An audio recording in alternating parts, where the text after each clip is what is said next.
But if she is confirmed, Elena Kagan would become only the 112th justice in our history. And as Jake mentioned, she's long been a 5'3" powerhouse. Nightline anchor Terry Moran covers the court for us and has more about how she got to this day. Well, Diane, Elena Kagan would bring to the court, by all accounts, a brilliant legal mind, but not a confrontational one. She's less of an arguer than an explorer in the law, a searcher for consensus. It's an academic approach honed in the classroom. At the heart of Elena Kagan's life and her career in the law is public service and a family heritage. If this day has just a touch of sadness in it for me, it is because my parents aren't here to share it. Kagan is a teacher from a family of teachers. She was born on New York's Upper West Side in 1960, where her father was a lawyer and her mother blazed a trail in the classroom. My mother was a proud public school teacher, as are my two brothers, the kind of teachers whom students remember for the rest of their lives. She was a gifted student at public schools in New York, then Princeton undergrad, Oxford postgrad, and Harvard Law.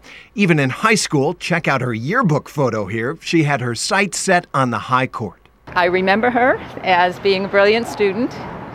I've probably had somewhere in the thousands of students, and she does stand out. After law school, a stint at the Supreme Court, clerking for Justice Thurgood Marshall. She called him boss. He called her Shorty.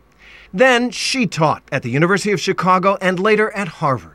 She's a great teacher. She's a teacher's teacher. She's just so open to talking to people on both sides that you always feel like you've learned something when you have a conversation with Elena Kagan. But she can be tough. At Harvard, she outraged conservatives by leading the fight to keep the school's ban against military recruiters on campus in protest of the Pentagon's Don't Ask, Don't Tell policy.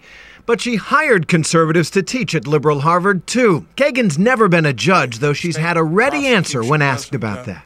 I think I bring up some of the communication skills that have made me, I'm just going to say, a famously excellent teacher.